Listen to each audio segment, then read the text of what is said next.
Evening, everyone. I am your host tonight for Sports, Politics, and More, Andrew Pollack.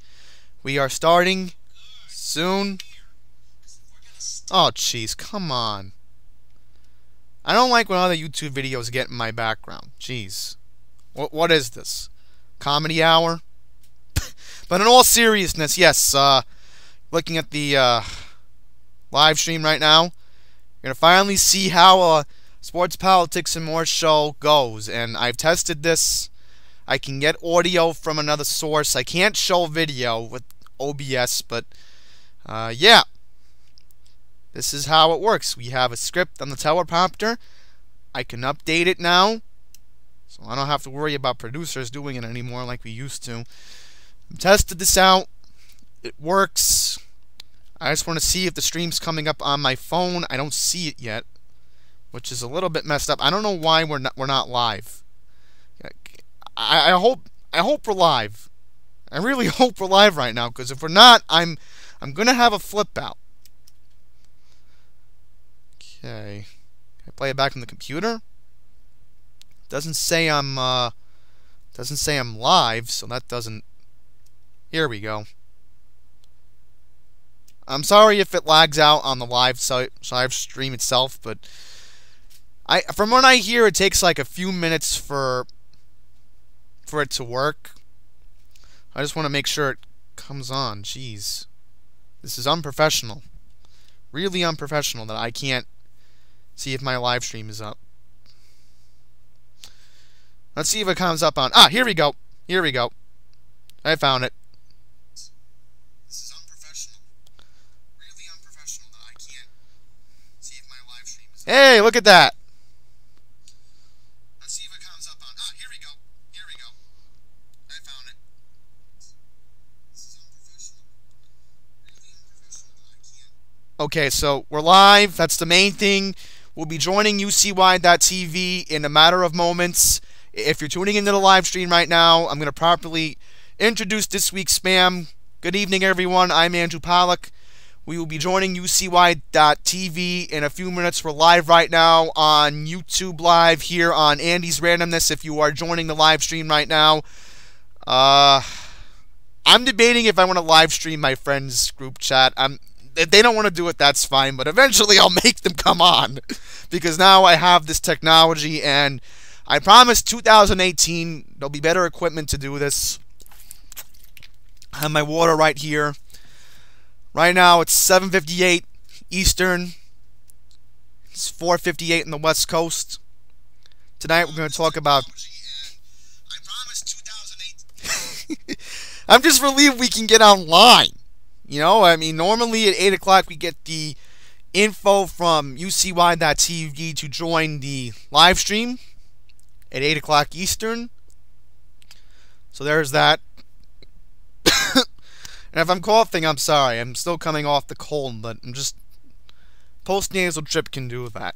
So, already a little bit of the preview for the football picks. Boy, Frank, you really had to add that because my mom did that. So, okay, one more minute. We'll be on UCY.TV. And I'll make sure we're on mute when we're on Skype. So, there's that.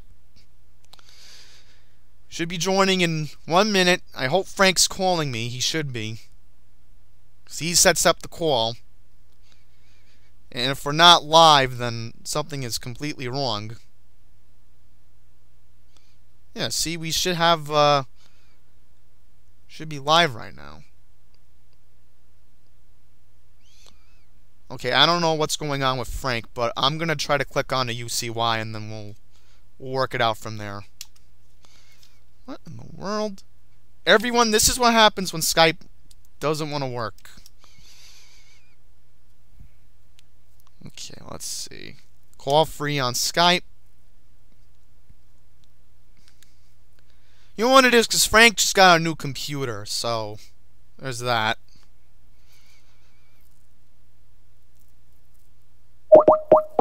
Should be connecting.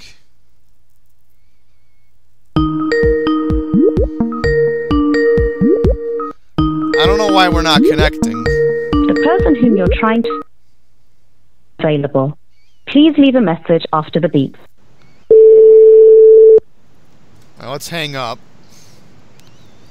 So I don't know what in the world is going on. We can't get on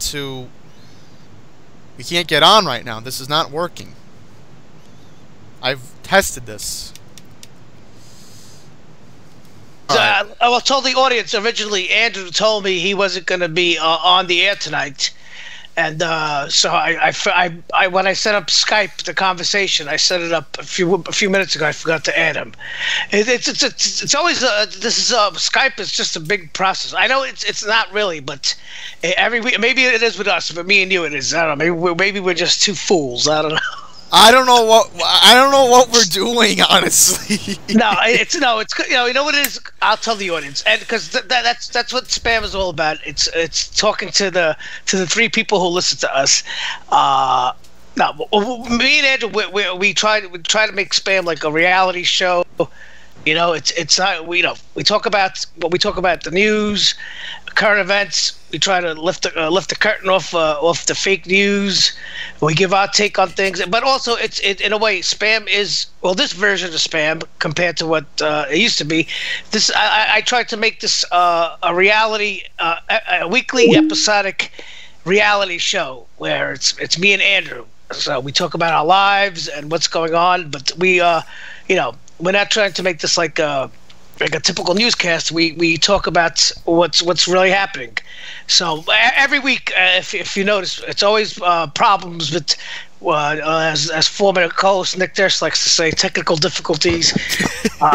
We should, yeah. It's always it's either Andrew's fault with his failing Wi-Fi, and he likes to go on 20 different pages and lose bandwidth, and he wants to sound like he's talking from like 20 under 20 leagues under the sea, and or it's me. I make a mistake. I forget to add him, or I do something stupid, or I talk for 45 minutes without the call being recorded for UCY. But anyway, we do like the show. We like doing the show. Last week, Andrew filled in for me. And what I heard last week, you didn't want to tell the audience what was going on with me. Well, because you were busy with school. So why couldn't you just say that? You made it sound like there was something big and suspicious going on. I thought we could get ratings. Oh, you wanted to milk it? You wanted to milk it for you wanted to milk it? You wanted to create suspense. Is that what you wanted to do? Yes. Oh, you wanted to think maybe that I quit the show, or I was under contract negotiations. I was holding out for more money. Is that what you wanted to? I don't know. No, well, yeah, all right. But no. Last week I had to finish my finals, which I do. I have online courses for my graduate school, and they give you they make you do your finals online. They give you essay questions to write, which even if you were in regular classes, they would some classes do the same thing instead of giving you multiple choice, which I think is really I think it's not as good. I think it's not as reliable and valid. I think essays is better in a way because it forces you to think critically, but it could be more subjective. You know, the professor might act more favorably upon you. But I don't know. I think it's harder than multiple choice, because multiple choice, you can pretty much study for the answers and memorize the answers and then memorize the questions. But anyway, so then this week Andrew was not going to be on. Right, Andrew? To talk about why weren't you going to be on? This has to do with the holidays. Yeah, I was shopping. I was shopping earlier with my parents, and I thought I wasn't going to be home in time, but then my parents created a miracle. Let's just say that. Oh, what would you do for the Christmas weekend? Well, Saturday I stayed home because I was still sick. Weren't you traveling to your other studio in Maryland? No, I'm still in New York.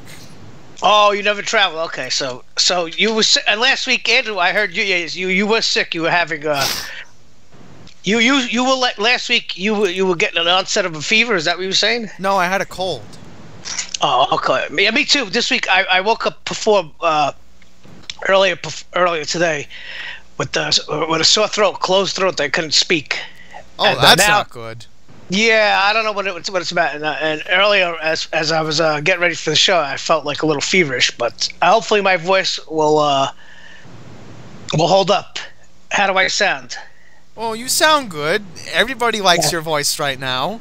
Yes, and Andrew, you mentioned before during our sound check that you said my voice sounds clearer.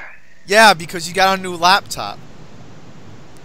Yes, finally, I got a new laptop. My old laptop, which worked pretty good, it was working pretty good. It just was the problem was with the installs. I couldn't install updates.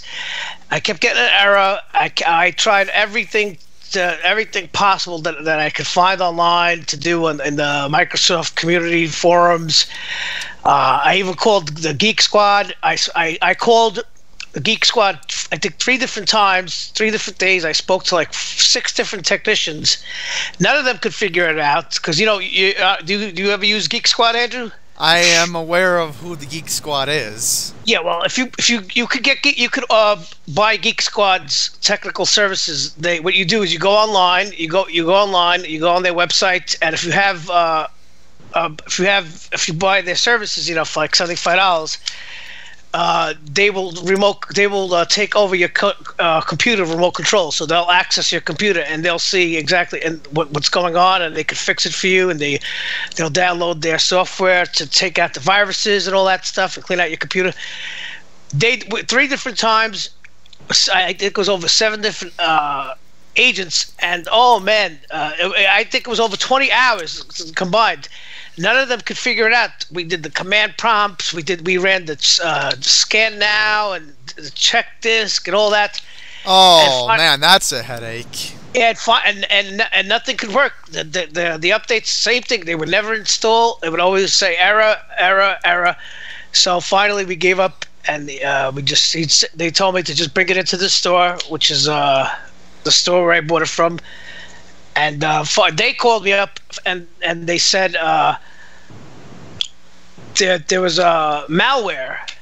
That was the problem. Malware. Well, I actually had malware on my computer like 2 years ago. Yeah. Well, I mean, listen. I had 3 different programs running. I had, besides the Windows Defender, I had WebRoot installed. And then I had Panda Cloud Cleaner. Then we even the Geek Squad, when they run when they install their software on your computer, when they take over, theirs is very powerful. They have like 7 different ones that they run all at once to check. So I mean, this must have been a deep rooted malware that was causing the problem. I mean, that's what they say. I don't know. Well, but I have McAfee. Yeah, I have that one now on the new one, but that's what they said that was wrong on my old computer. And I guess they fixed it. But now listen to this: on my old computer, since the first day I bought it a few years ago, whenever it turns on, like whenever it goes from shut off, when it's powered down. Ooh, Frank! And it takes a while. It takes a while to warm up. It was from the first day. It takes a while. It takes like 10 minutes before the screen. You see the lines flashing. It's all white, and then you finally see from top to bottom. It gets the picture comes on. So it's like I can never turn the screen off. Like if it goes on sleep, when it comes back on. So of course, when the computer place, I told them the screen would not come on. They called me, and they're like, "Yeah, we fixed your computer, but the screen is not coming on." So I was like, "Oh my god!" So they're like, "Yeah, we could send it out, but it'll cost $200." I'm like, "No way, that's too much." Yeah, why would you want to pay $200 to get a computer repaired? No, yeah, to fix the screen, which they weren't ripping me off because I looked online. If you want to do it yourself, to order a new screen costs about $85. So basically, and then you do it yourself, you're paying $100 for the labor. So anyway, so I was like, I left off with them that I was going to pick up the computer this morning, even though it was fixed, I figured maybe I could just connect it to the TV with the HDMI cable. Right. Maybe it would work that way. So then this morning, before I'm about to go, they call me, and the guy says, "Yeah, we fixed your computer." I said, "Yeah, I have an appointment to come in." He goes, "Yeah." He goes, "Did they tell you that your screen's broke?" I said, "Yeah." I said, "I'm aware of that." He's like, "Oh," he's like, "Well, we could send it out and fix it." I'm like, "Am I covered?" He goes, "Yes." I'm like, "Okay." So now, as of this morning, they sent it out and they fixed. They're fixing the screen. So if everything works out, when I get that old computer back, I'll have a brand new computer. And I told Andrew off the air also that I found a little channel on YouTube where you could upgrade your computer. Well, again, my computer problem lately is a stupid Windows 10 update assistant. It keeps coming up every single time I use this computer. It irritates me. Yeah, well, I'll show you later. I'll give you the link off the air, Andrew. Because last night I did on the new computer. I did what the guy suggested, and there's a few things to do on the computer where you can improve the processing speed. You can improve the graphics card. See what it is when you buy your computer. Everything that's listed, let's say the memory. I only have 3 gigabytes of RAM. Yeah, that's a little low, but you can improve it because the computer companies add everything extra to your computer. It's like a reserve. Oh. But they never activate it because that's how they control the prices. You understand? Well, I bought my computer in 2012. It doesn't matter when. Let's say you have 3 gigs of. You said you have 3 gigs of memory. Yeah, I have a Toshiba Satellite C655. Okay. So really, in your computer, you might actually have 5 gigs of memory. And you just have to activate the rest. And I'll show you off the air. But anyway, real quick, we're gonna do Andrew's recap of last week. Okay. I only have one soundbite this week, so. Okay. So we'll start off to do Andrew's weekly NFL picks for all you gambling addicts. This is our way of me and Andrew, we distract the masses with the predator, and we distract the kafirs, the infidels. I had a bad week. Yeah, you listen. I guess I keep joking around that gambling is 50-50, but maybe not. So you started last week off, Andrew, 27-32. So last week you had the Jaguars and the 49ers. You had the Jaguars -4, and the Jaguars took the loss outright, 44-33 to San Francisco. That's a loss. Then you had the Cowboys -5 against Seattle. Seattle again outright beat the boys 21-12. That's a loss. Well, I thought Dallas was going to win at home. Dallas packed it in, I guess.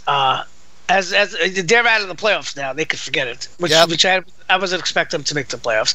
And then you had the Patriots -11.5 against the Buffalo Bills, and they crushed the Bills 37-16. That's a win.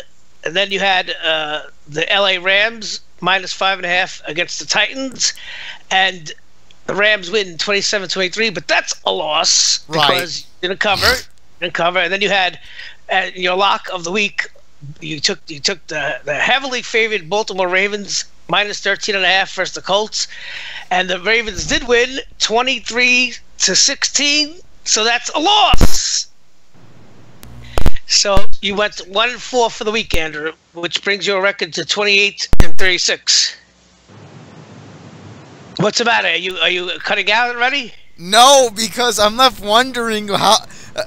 This is the worst week for me. I only had 1 win. I only went 1-4. You went 2 consecutive weeks. You went 1-4. You're 2-8 in your last week. So anyway, real fast, Andrew. Let's give your 2-minute warning for this week's final NFL regular season games. The dying NFL, we should mention, whose ratings keep plummeting, whose attendance keeps vanishing. And go ahead. And this week you're gonna add 2 college games. You could give all 6 picks, Andrew. Okay? Really? Yeah, go ahead. Okay. Real fast. No analysis. Just give your picks. Okay, here we go. Well, we finally made it. One more week left until the NFL playoffs, but things have to be determined. But first up, the college football playoffs are coming up this week. So here we go. First up, in the Rose Bowl at 5:15 on New Year's Day, I'm giving Oklahoma plus a point to beat Georgia. And then the Sugar Bowl at 8:15, I'm giving Alabama minus 3 points to beat, not Georgia, Frank. You typed it wrong. Alabama's playing Clemson. So let's edit that right. You typed it wrong because I copied and pasted. Alabama minus 3 versus Clemson. All right, so that's how my my matchup's going to be Oklahoma, Alabama in the final game. So here we go. NFL picks. I have 4 this week. Frank's being generous. So here we go. Yeah, you need all the help you could get. Oh, I hope I can. I'm hoping Matt Ryan and the Atlanta Falcons will be in the playoffs. I still have them in the playoffs. They will beat the Panthers by a field goal, minus 3. Atlanta will make the playoffs with a W. Now, here's what I'm hoping that happens. I am hoping the Ravens will win, so that way they'll get in the playoffs. But I'm hoping the Bills make it, because then it gives it a sexy appeal in the playoffs. So here we go. I'm going to give Buffalo minus 3 to beat the Miami Dolphins. And even though Tennessee is at home, I believe Blake Bortles and the Jacksonville Jaguars will knock out the Tennessee Titans for making the playoffs, thus meaning the Buffalo Bills will make the playoffs. And then, for my upset of the week, this is a huge upset. I believe that Jimmy Garoppolo and the LA Rams will go into Los Angeles and beat them plus 3 points. Thus, giving the Niners a 6-10 record. You're cutting out again. Wait, I'm cutting out? Yeah, I don't know what it is. I think it's you're talking too fast, and you can't keep up with your voice. I don't know what it is. Let me tell again. This is the recurring thing. Andrew, when he on his YouTube channel he uploads professionally edited, recorded videos. 8 and HD, Super HD. Well, on Skype, you can't go more than 15 minutes without lagging. I don't understand why. I don't know either. Can you hear me now? Yeah, I hear you, but it's like I hear static, and it's like cut out. But anyway, all right. So Andrew, that's your picks. And then I want to move on. At 8:30, of course, we'll have the news. And of course, the story of the year of 2017. So this is going to be the last episode of Spam for 2017, and so I figured we would recap the stories of the year, especially the fake news. I think the story of the year was Trump's first year in office, and the opposition against him. But definitely, every day was an adventure in the news with fake stories. And you see, you can say, "Oh well, you guys are Trump supporters." No, we're not per se Trump supporters, but we are defenders of the truth, right, Andrew? We expose the fake news. Listen, if Trump, right, Frank, if Trump was doing something wrong, I'd be the first one to make fun of Trump.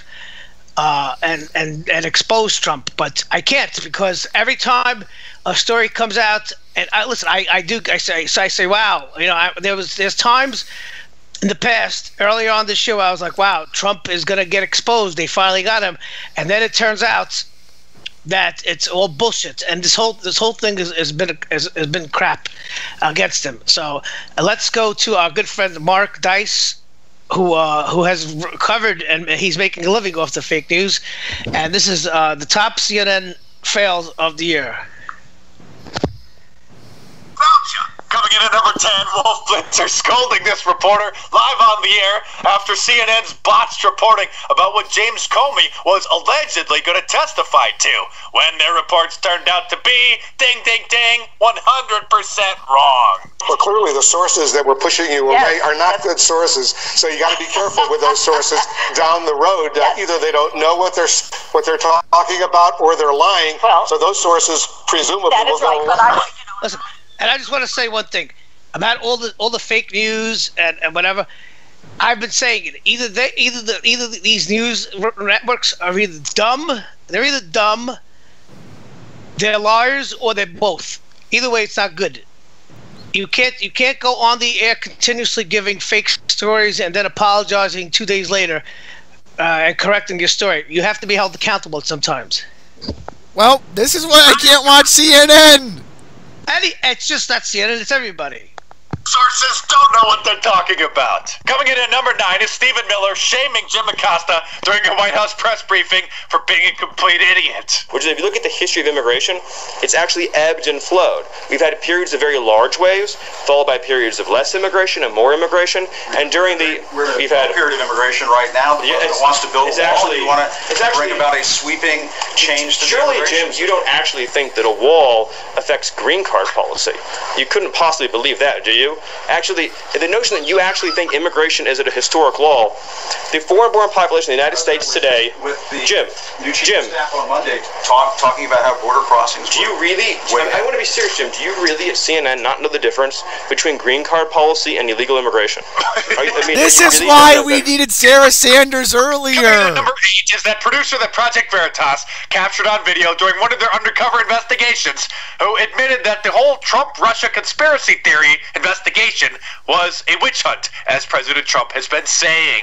Coming in at number 7 is Don Lemonhead's reaction to President Trump's rally in Phoenix. When instead of on him like a normal person, he said this.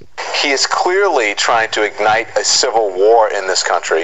He has not tamped down race. And I'm just going to say, I mean, if he was on my team in this newsroom and said those things, he would be escorted out of the building by security. And yes, the what president the hell? That's freaking believable. Finally discovered it. Coming in at number 6 is when they assembled this panel to talk about how offensive President Trump's comments were about the violence in Charlottesville when he blamed both sides. how many of you, show of hands, were troubled by the president's response to the violence in Charlottesville? They're laughing at her. That is really the only response that people should have to CNN, is to laugh at them. Coming in at number 5 is when Anderson Cooper was out on the streets in Manhattan doing a live shot when this happened. If memory serves me, there were some in some of the attacks in Europe that we've seen. There have been that. I was going to say that if he did make contact, Oh, I remember that. And number 4 is this kid who trolled Jim Acosta during a live shot during the White House Easter egg roll by yelling fake news. You can't hear the fake news. You can read his lips and you can see that that's exactly what he's saying. And if you doubt that, this is Kellyanne Conway's son. So he's in the know. Coming in at number 3 is when CNN discovered that the Russians were using Pokemon Go, the augmented reality video game, to help destabilize America. You can even see the bimbo Brooke Baldwin just can't even believe what they're making her read on the teleprompter. We have exclusive new details about the Russian-linked effort to meddle in the 2016 presidential election. Dylan Byers and Donnie O'Sullivan have tracked one meddling effort that bridged everything from Facebook and Twitter to YouTube, Tumblr, and even Pokemon Go. What? Hold on. Listen, if anybody even took that serious, how is Russia going to affect the election by infiltrating Pokemon Go when the only people who play Pokemon Go were kids from younger than 11 years old, 12 years old? They can't vote. How is that going to influence the election? Well, I don't really know. No, but seriously. Can you explain to me how Pokemon Go had to do anything with the 2016 presidential election? It didn't. Let's say Russia would stupidly hack Pokemon Go. How would that affect the election when when 99% of the people who play and use Pokemon Go are younger than 11 years old. And here's the thing: we know why Hillary Clinton lost. They reopened the investigation a week before the election. We know that. I'm just commenting on this. CNN can't accept the fact it's real news. He's really scared the Russians are going to ruin America through Pokemon Go. Coming in at number 2 is when CNN's own Van Jones was approached by an undercover reporter for Project Veritas when he admitted that the whole Russia conspiracy investigation that CNN has dedicated their entire life to this year was a big nothing burger. And coming in at number 1 is when CNN got the date wrong by 10 days on some emails that were sent to the Trump campaign about WikiLeaks releasing hacked emails from the DNC. When those emails and those leaks were already made public, everybody was already talking about them. And then someone decided to send the Trump campaign an email about them. But WikiLeaks got the date wrong by 10 days, thinking that they got advanced knowledge, thinking that this was the smoking gun, thinking that finally the Trump campaign has been exposed. They were all going to prison. I just want to thank you again, CNN, for all the fake news this year. You've given me more than enough material to cover. All right. Listen, sadly enough, it's just not CNN. What about that the Brian Ross report from ABC when he announced when they had breaking news that Flynn was going to testify? And the bad news is he's coming back the first week in January. Oh no! Even for the audience out there, whoever's listening, I know maybe the chat room, the UCY chat room. I know they're super woke and they know everything. And they listen. I watch the congressional hearings, the Senate hearings on C-SPAN. I see the testimonies of these people. Flynn, all he did was plead guilty to He himself swore that he took a guilty plea that he lied to the FBI, which so happens to be the same reason why he got fired by the White House for lying to them. I don't know why he lied. I don't know why. There was really nothing that he did wrong. I don't know why he lied about it. But anyway, lying to the FBI, which the FBI never actually proved he lied. Like I said, they never proved he lied. All it is that Flynn he pleaded guilty. He copped a plea that he lied, and that's pretty much the bottom of the barrel. That's all they got, is that Flynn took a guilty plea, and plus the notion that Brian Ross and ABC reported that Flynn was going to testify against Trump is the stupidest fucking thing you could ever imagine. Because who is Flynn? He's a liar. He got fired by the White House for lying. He swore that he lied to the FBI. So he's a liar. So in what courtroom would a prosecutor use Flynn as a witness, as a credible witness, when he's a two-time liar? So just knowing that is the notion of him ever testifying in a courtroom is ridiculous. See, and it irritates me that all this year, and I'm sorry for saying this, the liberal media has been so fascinated by these 4 words that I am sick and tired of hearing of. Trump, Russia, possible collusion. Stop it already. Just stop it. Real quick, and the news is coming up. Listen, real quick, because I have the articles coming up in the news. We'll cover this. Listen, this whole thing, like I said, the news, all mainstream media news, internet news, social media. Listen, that's the way the news is these days. It's not based. It's only based in 10% truth. It's all sensationalized. This story of the Trump-Russia collusion is a juicy story that a lot of the public wants to believe because they don't like Trump for some reason. They've been convinced about this. It's all garbage. First of all, again, if you listen to the testimony, if you listen to the Senate hearings, the congressional oversight hearings, you have no reason to listen to the news because it's all a bunch of crap. Especially in March when Comey testified in March that Trump, listen to me real closely, he was never under any investigation and is not under any investigation. So the notion that... before I read the news, I just want to say this. 3 words you're not allowed to say next year. Russian possible collusion, all right? Yeah, now, who knows what they're going to come out with. But, listen, it's all pointless, but in March, once Comey testified under oath to the Senate that Trump was never under investigation and is not under investigation, the notion that anything that Mueller comes up with is going to lead to Trump's impeachment is just false. It has nothing to do with it. There is no proof to impeach Donald Trump. Plain simple. And again, as I told somebody this the other day, listen, we're a year later. This is now 2018. Trump got elected in 2016. They still have not come up with anything. The only thing they have is that Flynn pleaded guilty. Again, pleaded guilty to something he got fired for. So where is all the evidence? I mean, anyway. All right, so Andrew, God, let's start the final segment of the 2017 and of you reading the news.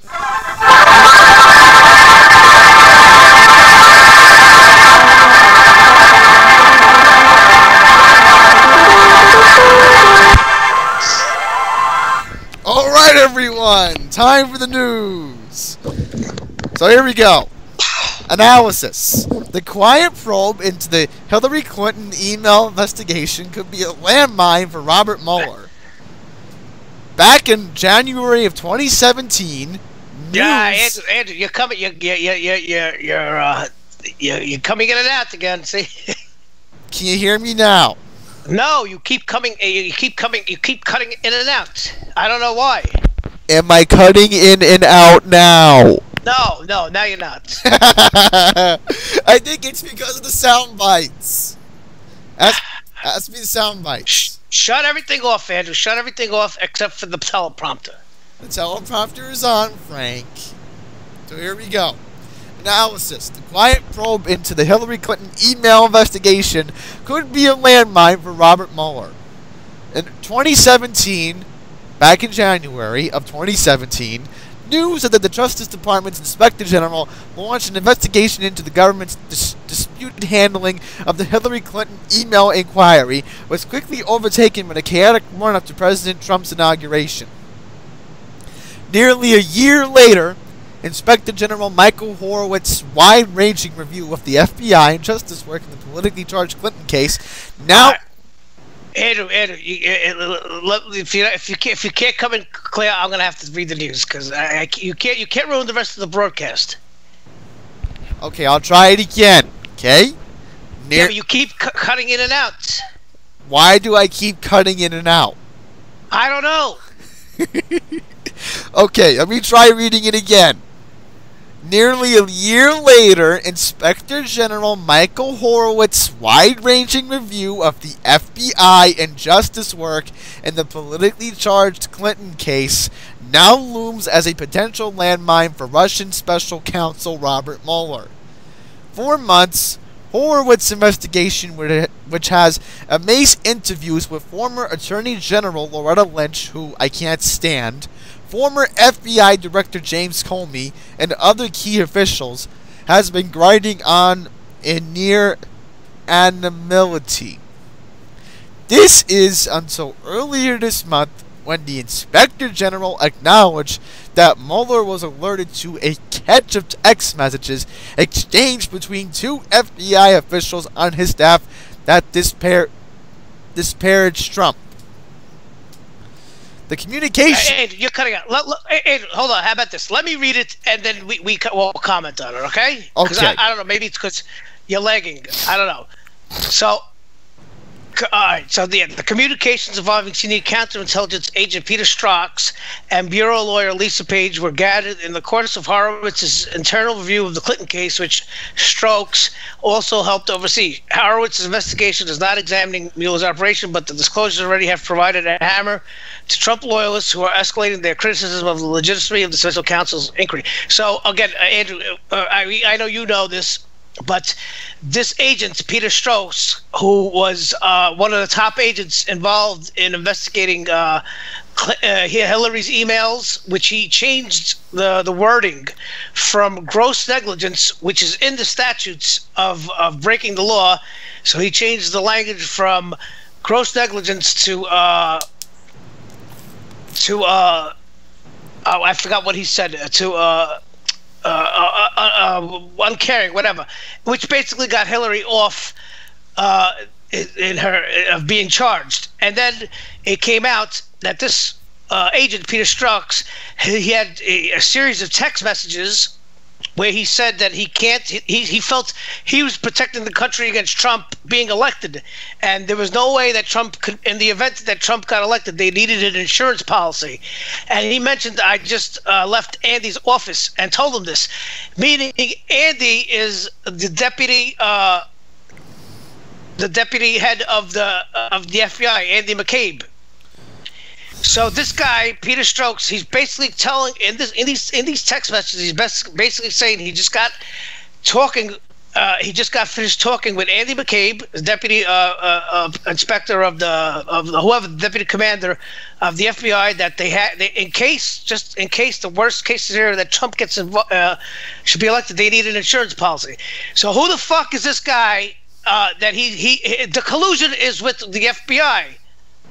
Well, of course there is, and they're trying to find a way to stop Trump. This is collusion, yes. So this is the Democrats, as I've said in earlier episodes of Spam, this is the Democrats' playbook. They use what's called the House of Mirrors strategy. Whatever they're doing wrong or whatever they're guilty of, they put in front of their opposition. They claim their opposition or their enemies are doing it. So this is the real truth of the matter is the collusion in the 2016 elections is with the FBI and Hillary Clinton and the Department of Justice. It's not, Russia has nothing to do with this. Andrew, you know this. And it also says in the article, justice officials have indicated that a report's coming out in the next few months, 2018. This is never ending. No, yeah. Listen, and the notion that Russia tries to interfere in our election. Listen, every major country in the world tries to interfere and influence other countries' elections.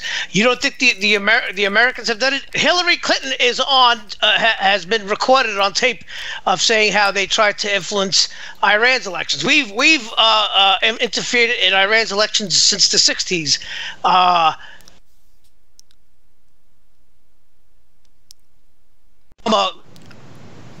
Records a message saying that he supports who's that Macron for France. Well, who the hell is Obama to be recording a public service announcement saying he supports one candidate over the other for another country? Who the hell is he? Well, I don't remember any president doing that. Yeah, right. That's like the president of Italy recording a message saying they support Hillary over Trump. Who the fuck cares? Who's the prime minister of Italy to give an endorsement and record a message? So this notion of influencing is because they wanted a globalist in the White House. That's why. Yeah, listen. The whole truth of this matter is the Obama administration, the Department of Justice, the FBI, and then Hillary Clinton. They are all in collusion. They all wanted to extend their reign in the deep state of controlling the country, and that's why it couldn't be if Trump got elected. This would all come out, and they would all be exposed. Because I'll tell the audience, and I'll tell you, Andrew, and it's been coming out. There are patriots in the FBI and the CIA who want to bring down the corruption and the criminals and the Clintons and the Obamas. They want to restore America and they want to restore integrity. How do you think these text messages got leaked by this FBI agent? WikiLeaks. No, Andrew, I just told you. Did you ever read the magazine, Mad Magazine? I've heard of it, yes. Yeah. Spy versus spy. There's the black spy versus the white spy. That's called the black hats and the white hats. That there's good guys and bad guys in the same agency. So there's good guys in the FBI and there's bad guys in the FBI, and same thing in the CIA. And the good guys, the patriots, or the people who want to get rid of the corruption, they are exposing this. That's why when they say there's a civil war going on in the FBI or a civil war going on in the CIA. But let me ask you a question. Do you think Michael Horowitz is doing a good job? Who? Michael Horowitz. Listen, it's like everybody's hands are tied into this. It's like there's a higher power involved. That's what it is. There's a higher power involved in all this. Basically, the higher power is that the corruption runs so deep, it's too big to fail. It might bring down. It could have implications. This came out a long time ago with Clinton, and that's why last year when she got acquitted or she never got charged, because the corruption. This is what's under the rug. The corruption is so massive, and it goes all the way to Obama. And you're going to say, oh, well, that's because you hate Obama. No. Do you mean to tell me when Hillary Clinton, all those years, when she was Secretary of State and she was running that private server from her bathroom, do you mean to tell me Obama never once communicated with her on that email? I'm sure Obama did that. Of course. Or he never received emails from her. And he's going to say, oh, well, how sometimes you just check email. Well, let me be clear. I never got an email from that server. Or the IP address. Obama said, "Oh, I heard about the server, just like you from the news." Bullshit. When you get an email from somebody, you see where it's coming from. And exactly. Don't give us your "let me be clear" excuse. Listen, and that email was all again. This is all because Hillary had to set up that server because she and her husband are crooks, and they had to hide dirt on that server because they have to use a .gov email to be public record. Yes, everybody. If you work in government, you're allowed to have a personal email. Of course, you can have as many personal emails as you want, but when you conduct government business, as in handling, receiving, and sending classified information, that has to be done over the .gov email because it's protected, and not only is it protected, it's public record because it's public record. We, the people, as taxpayers, have the right to see that eventually when it becomes declassified. That's why it becomes public record. So anyway, let's move on. So justice officials have indicated that a report is likely in the next few months. This is all political theater. Once it's completed, the Inspector General's review also threatens to give opponents fodder to unleash fresh criticism of the FBI, which Trump has singled out in scathing rebuke since Mueller's indictment of former National Secretary Michael Flynn. He indicted him, okay, but listen, he pleaded guilty to lying to the FBI, so that's done. There is going to be no more charges against Flynn. He's done. And like I mentioned earlier, I hope there aren't any more charges against Michael Flynn because it'll be enough. No, listen. It doesn't matter. He pled guilty. He pleaded guilty. Do you understand what I'm saying? For whatever he did wrong, the FBI gave him a bargain. He pleaded guilty to lying, and that's it. He's done. Michael Flynn is done with. He can't be charged for the same crime 2 times. He's done. He's done. He took a guilty plea. He's done. Exactly. It's bullshit. Whatever it is, if that means, that just tells you that the FBI had nothing on it. So Stokes was removed from the Russia investigation this summer immediately after Mueller was informed of the communications which agents described Trump as an idiot and expressed a clear preference for Clinton. Page, meanwhile, had completed her temporary assignment to the Russian inquiry and returned to the bureau headquarters where the texts were discovered by Swecker. Said Mueller acted appropriately in dismissing Stokes. Acted appropriately? I mean, he had no choice. Well, you're reading so fast, I can't even catch up. No. They're saying that Mueller did the right thing. No, they're saying that Mueller did the right thing by firing this FBI agent Peter Stokes. I mean, what are you going to do? And listen, this is not good for Mueller. I mean, if shit ever hits the fan, and this goes to court, they're going to call any defense lawyer is going to call this. And it's not going to look. They have no chance of ever winning. And the end game is they're never going to win. And it all comes down now. The dossier. Remember the dossier, Andrew, where that fake dossier where they said the Russians had blackmail over Trump, that he had hookers pee on him. Hookers pee on him? What the hell? Yeah, that's the dossier. The whole basis of this investigation was, why would you want a hooker urinating on you? It's fake, Andrew. That was the insurance policy. I know it's fake. That wouldn't make any sense in real life. No, because it's so embarrassing that... That sounds like an episode from South Park. Yeah. The whole thing is that the Russians found this out, and now that this is so embarrassing that if the Russians release it, they will ruin Trump, so Trump has to do what they say, which is all fake. That was the insurance policy. It was all fake. So this is just... Listen to me. This is all political theater, and this is all the corruption is going to come out. Maybe it'll never come out, but if you want to hear the truth, I suggest to you and the audience go and listen to go on CNN.org, go on the Congressional Oversight Committee, the Senate hearings, and go read the testimony. That idiot Andy McCabe. He got grilled 7 hours. I saw it, and you had to see his face, Andrew. He looked like somebody who just when your mom tells you took the cookies out of the cookie jar, didn't you, Andy? And he's guilty of sin, and he can't even look up.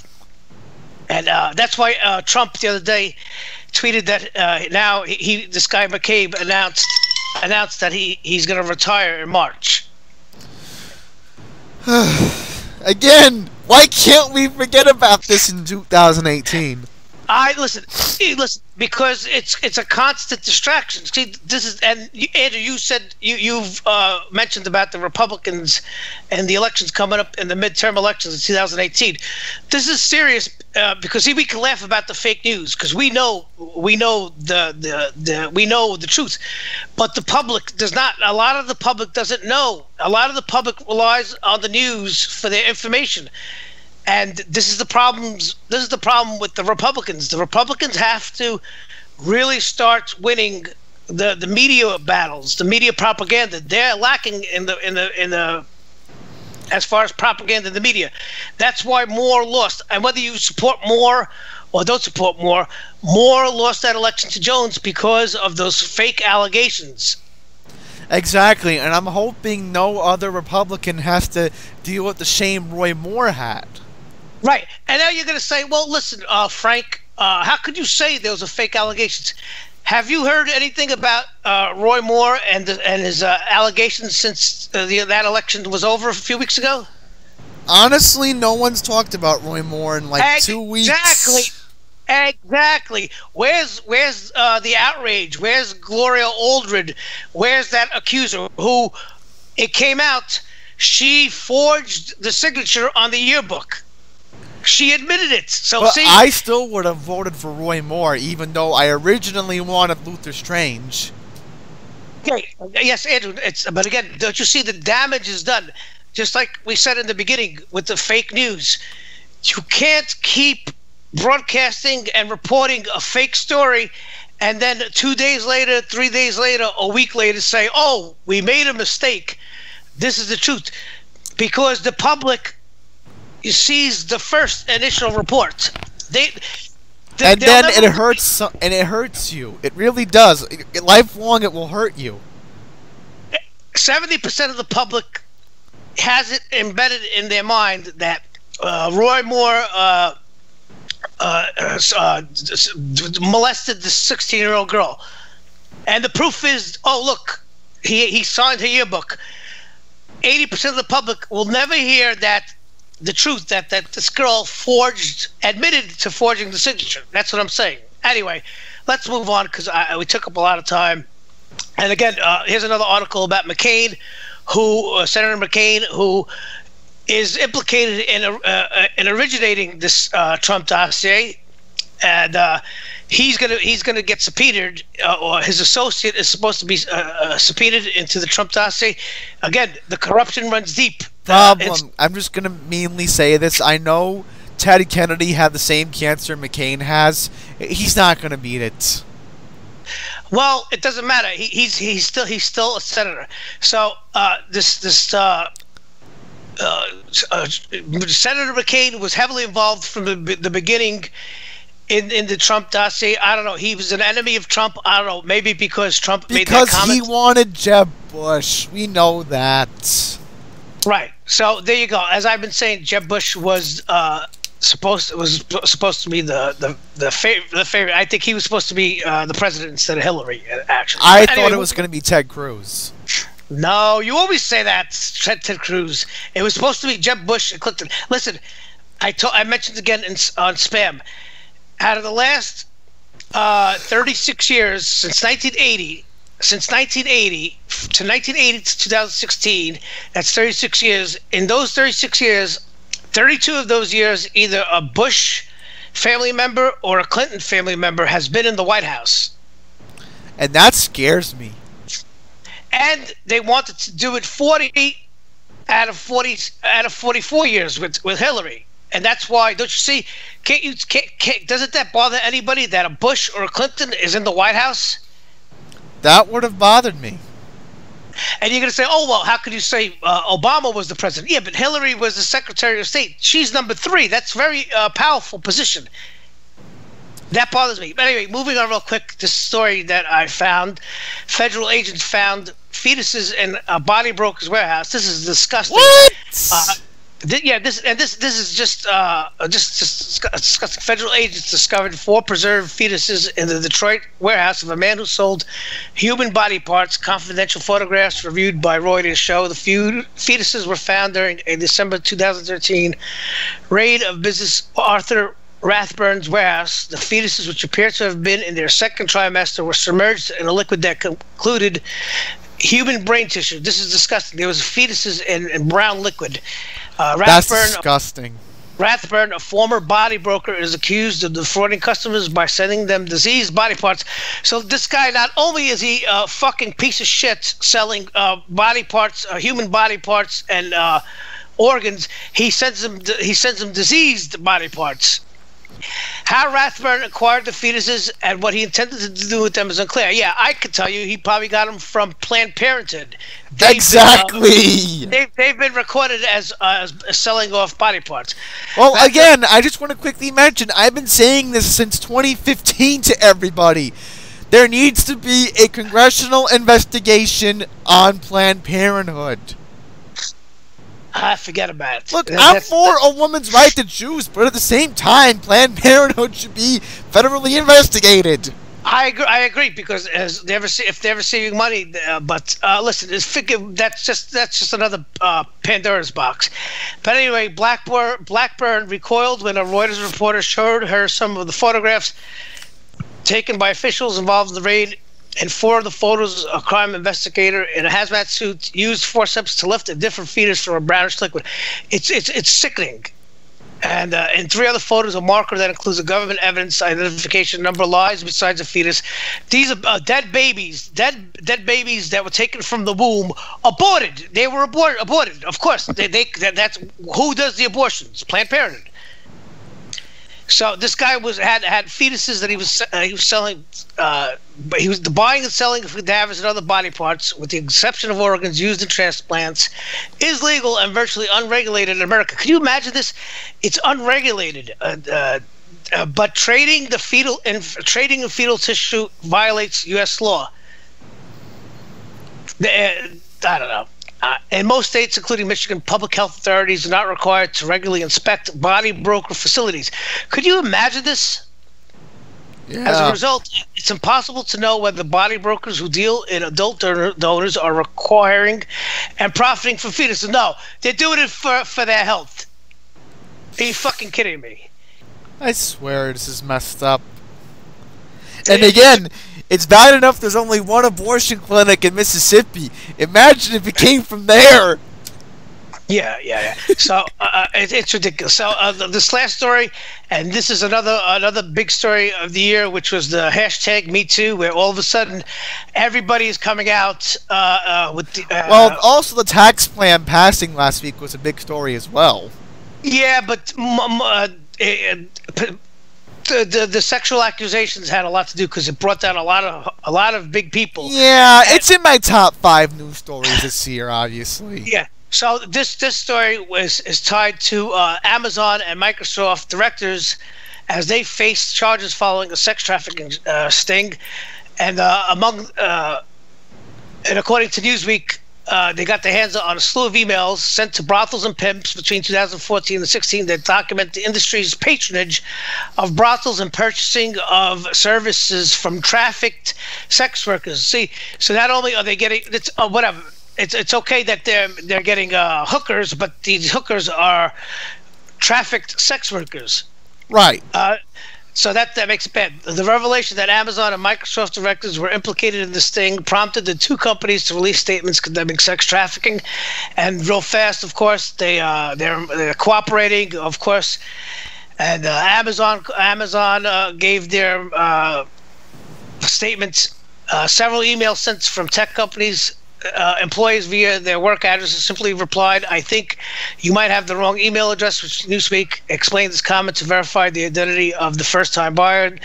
And this is all bullshit. Listen, the hashtag #MeToo has revealed that a lot of people in power, they're into kinky, freaky sex.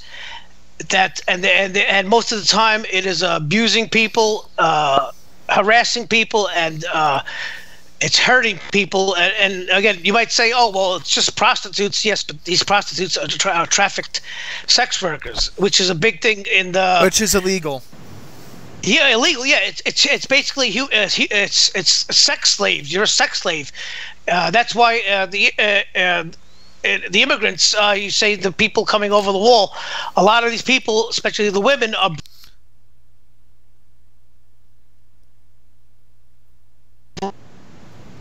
end up being set up as prostitutes to work off their debt. So it's not good. So Andrew, we're gonna close out the final episode of 2017. I want to wish our audience a very happy new year. We'll be back in 2018. Andrew, read the plugs. All right, so follow me on Twitter at Andy's Randomness, Frank at EAZZ34. I'm also on Snapchat, Andrew Sports Fan. Okay, and once again, thank you, UCY. Thank you to all the other contributors to UCY, and thank you to Jules. Happy New Year, and we'll see you next year. Thank you. Goodbye. Happy New Year. Play the anthem, Andrew. Where's the national anthem? Sorry, Frank.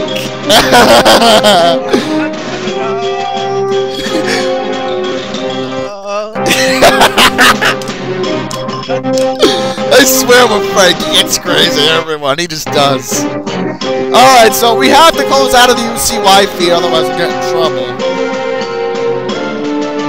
I don't know why it's not responding. It's unprofessional. Yeah, save changes.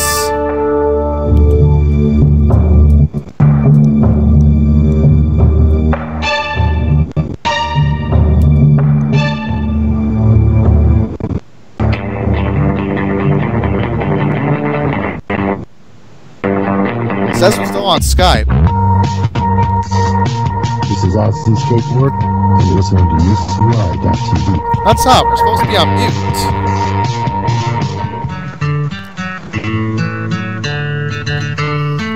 I don't know, we're hearing UCY's feed right now. I'm gonna turn them off. Okay, I don't know what's going on, everyone. If I can reclose Skype, I'll fix it. And thankfully this is a pre-taped show, so I shouldn't get in trouble.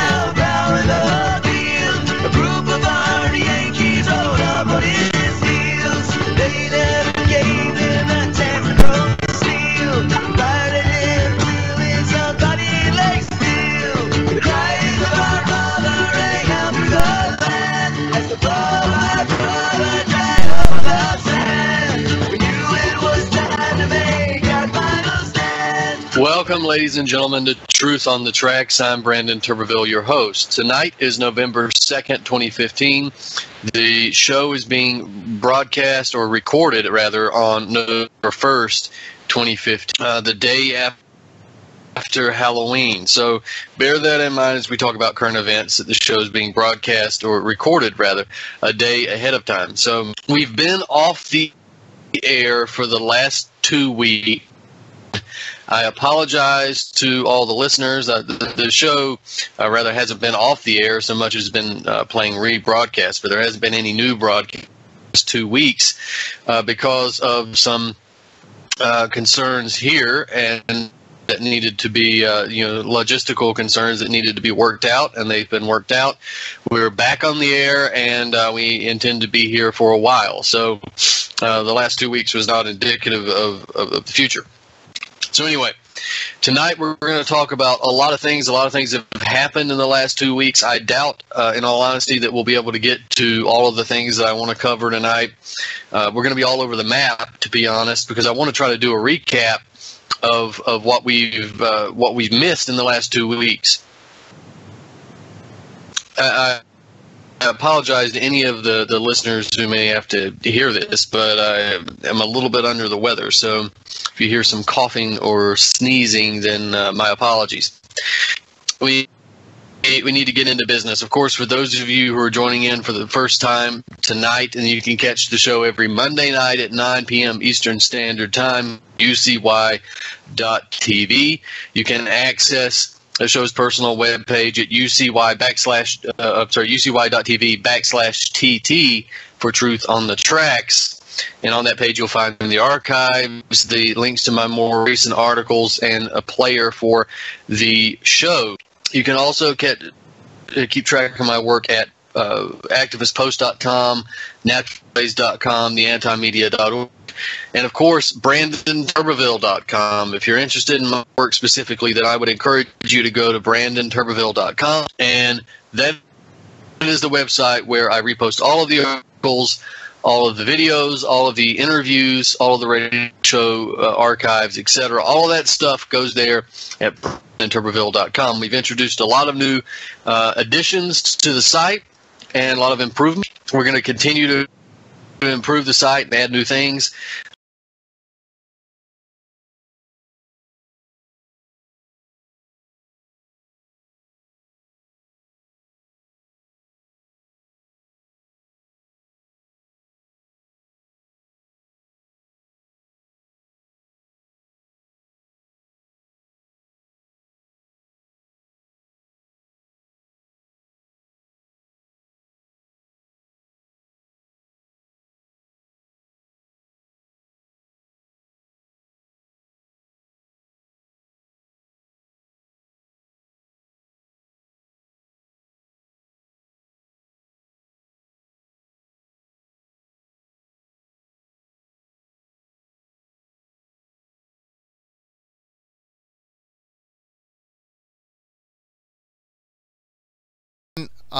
If you didn't see what I just did with my computer, I did a very smart thing. I did a computer hack I learned about a few years ago, I think.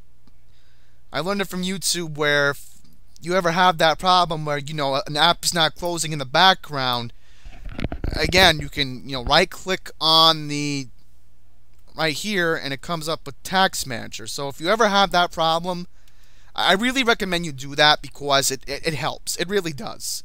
I want to make sure we're still live, because we didn't cover the weather going around the Northeast, which is crazy. In fact, I'm checking to see if the mic is still on. I hope it's still on. Okay, we're checking it. Hang on. Okay, because again, a live stream usually, what happens on a live stream is that you, in fact, let me double check. Yeah, my mic is being read, so why isn't it being played?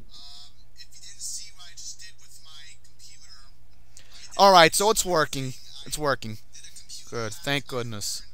Alright, so I want to end the live stream very quickly, because my friends are wondering why aren't I on a group chat with them privately. So, okay, let's type it in. Drudge report.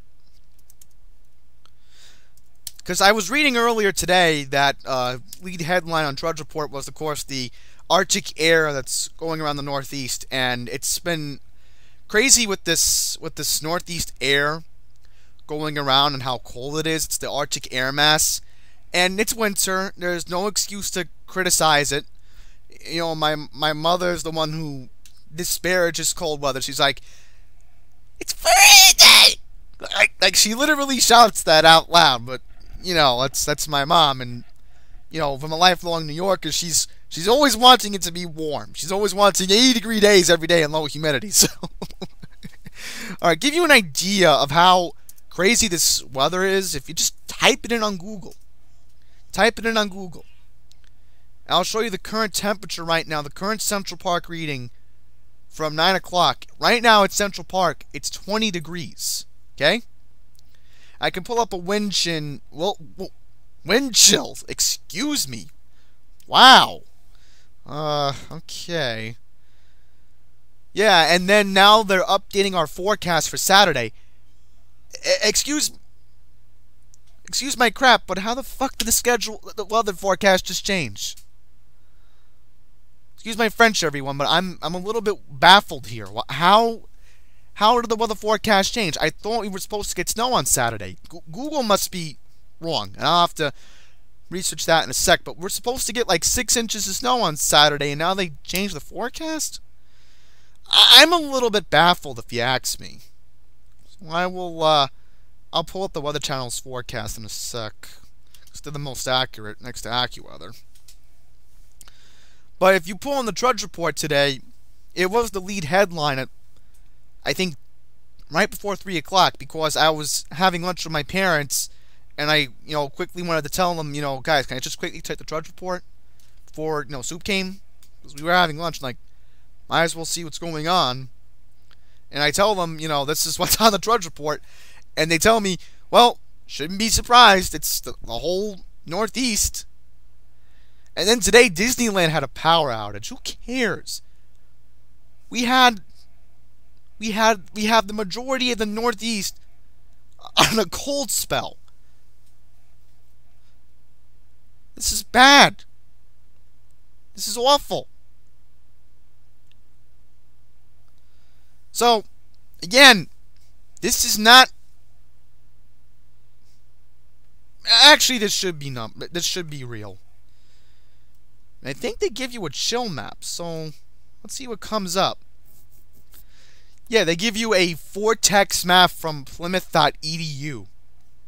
So I think we'll look at that as well when it comes up. But to give you an idea, this is how accurate you can get a forecast from the Weather Channel. And I highly suggest you check them out or check AccuWeather.com. Let's see if this loads. Yeah, here we go. So see how most of the country is cold today? Look how cold it is. This is the wind chill temperature right now for New York. 5 degrees. And this is all from Canada. Okay? Look how cold Minnesota is. -34 for a wind chill. So most of the country is experiencing this. And even if you go far south, it's Georgia. Wow, look at this. Birmingham, Alabama. 25. I thought they're normally warm. And look at Texas. Texas is pretty cold too. But then you go to Tampa, and Tampa Bay has a wind chill of 71. I have friends down in Coral Springs, Florida, and they've told me, well, you're freezing your butt or your ass down up there. We're enjoying nice low to mid 80-degree temperatures, and we're playing basketball outside here in Miami. So this is basically taken over the whole Northeast, and I don't know why Frank didn't want to talk about this, because I'm very fascinated by the weather. I've always have been, and the thing is, this is how I wanted to close the live stream out tonight, because I wanted to talk about this. So if Stupid Weather Channel can load, please, thank you, because we have impatient people on a live stream that want to watch me talk about how the forecast is changing. Here we go. Okay, so right now this is the forecast. So bear with me, everyone. So our high today in New York, officially, I heard this on 1010 Winds, was 25 degrees. That was the official high today at Central Park. Tonight here in New York, the low will be 15 degrees. I don't know why it won't let me highlight it, but if it won't, I'll use my mouse. And I'll use it in full screen. How about that? Let's put it in full screen, everyone. Please. I don't know why it's not giving me full screen. I'm very baffled. If it can't, we can't. Alright, no problem. So I can read it from here, I guess. It doesn't matter at this point. Here we go. Now you want to cooperate? Gee. Finally, there we go. There we go. Unbelievable. Okay, here we go. Tonight, our low will be 15 here in New York. Tomorrow, Thursday, high of 23 and a low of 15 like tonight. But here's the catch. I am assuming the National Weather Service will issue a high wind warning tomorrow or a wind advisory from the office in Upton because, again, I'm still upset that we're in a cold spell and KWO 35 is knocked off the air. And this is what I was afraid of. They were knocking out the antenna during the cold span. Well, I hope next year, they'll broadcast, because again, this is a large media market and you need a weather station. Hopefully 1,000 watts will do, but here's our forecast. Friday, cloudy, high of 27. Saturday, mostly cloudy, high of 28. Sunday, mostly sunny. Here's the catch, and this was on the Drudge Report. They're predicting at the ball drop on New Year's Eve, they're predicting at 11:59 Eastern as the ball is dropping. They're claiming this might be one of the coldest ball drops in the history of the Times Square Alliance. They are predicting at 42nd between Broadway and 7th, where the ball, the ball really, I know Times Square very well. The ball is actually at 43rd between 7th and Broadway. So, keeping in mind, don't face north, face south when you're looking at the ball if you're going to freeze your ass out there. But, yeah, that's what the forecast is calling for. And then look at this. Going into the new year, sunny, high of 20 on New Year's Day.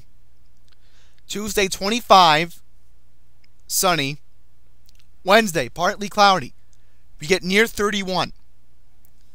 Thursday, cloudy, high of 33. Friday, high of 32 next week. So again, we're not even going to hit 32 until Thursday next week. It's a pretty long stretch. And then they're predicting next week that there's a lot of rain, snow showers coming. So it's just long term, but if you're looking at it from a perspective of a 3-day forecast, well, looking like Saturday is going to be good if you have any plans in New York and, you want to get them over with the day before New Year's Eve and you want to bundle up and do whatever you have to do. But the wind chill tomorrow, the wind chill they're forecasting officially, I forget what source it was from. I heard 1010 Winds earlier. Tonight, the wind chill will be in the single digits. It's going to be very dangerous. Very, very dangerous. So, you need to all keep that in mind. Now, I figured maybe we'll get the AccuWeather forecast. We'll see what AccuWeather says, because they're usually accurate. My dad always says, if it's not the Weather Channel website, check AccuWeather.com, and he's always told me to do it on my phone whenever we're out on vacation, and usually it pays off. So, we'll see the AccuWeather.com forecast, and then that's how I'll end it. I don't want to check the Okay, so now AccuWeather is saying that snow event probably on Saturday. So I don't know why Google and I don't know why the Weather Channel was saying, well, we may not be getting any snow. Well, I've read 3 to 6 inches in New York on Saturday. And I'm still going with that forecast that we are going to get 3 to 6 inches. So, let's bear that in mind. Okay, right now, the real feel... Oh boy, check this out. Tonight, 13. Real feel -5. Tomorrow, with the wind, 21 degrees. Real feel of 2. The wind will not die down until Friday. This is very serious. Very, very serious.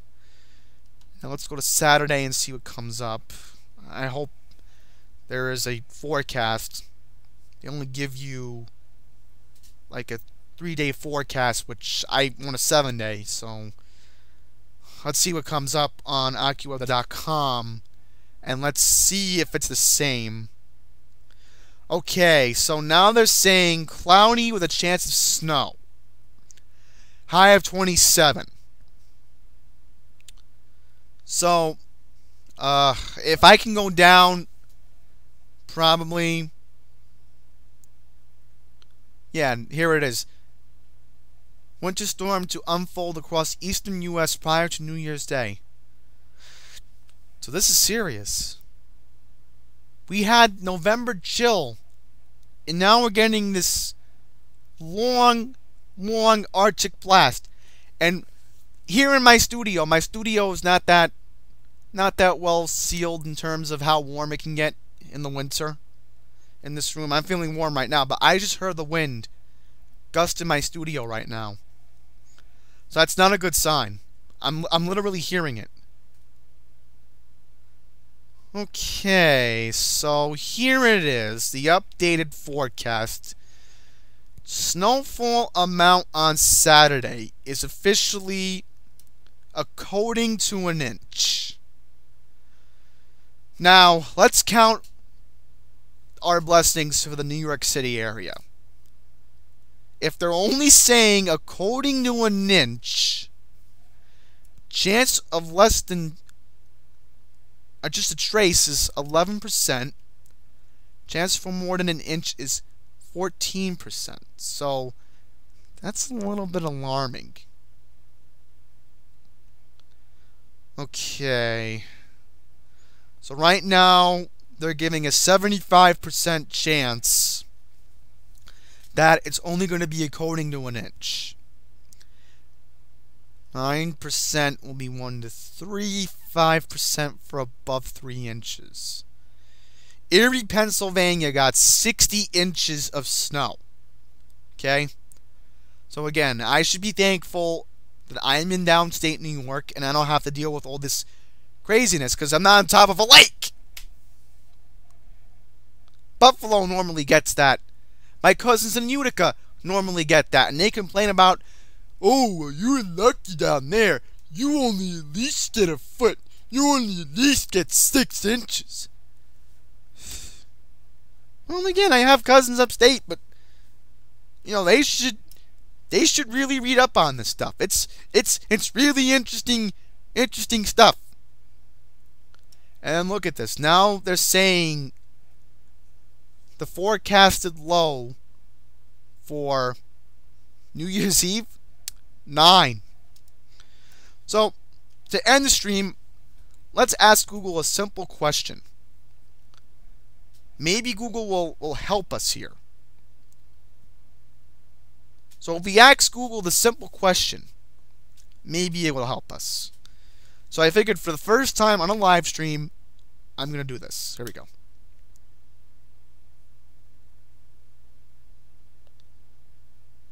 Okay, Google, what was the coldest New Year's Eve in Times Square?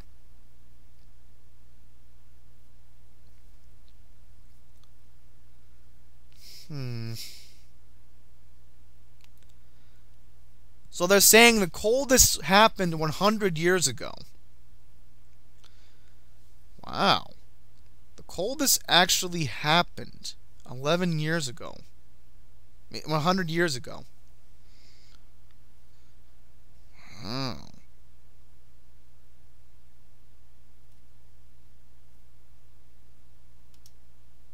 That's crazy. 58 degrees was the warmest one time, so you never know. We had 70 degrees on Christmas 2015. There you go, 1917. Coldest one ever. There you go. Just bundle up if you're affected by this cold. Make sure you are warm. Make sure you eat, because you tend to get hungrier more when it gets cold outside. Try to eat as much as you can. Don't get stuffed, but try to make sure you eat, because in this cold weather you can hypothermia anyway. But make sure you're warm, and I'll be doing that. So yeah, first spam podcast for the YouTube channel ended up in the book. Done so many of them on UCY.tv. I don't even know how many I could track. So yeah, I gotta go. My friends are wondering where I am. They're texting me, join us already. Well, I'm gonna do it right now. So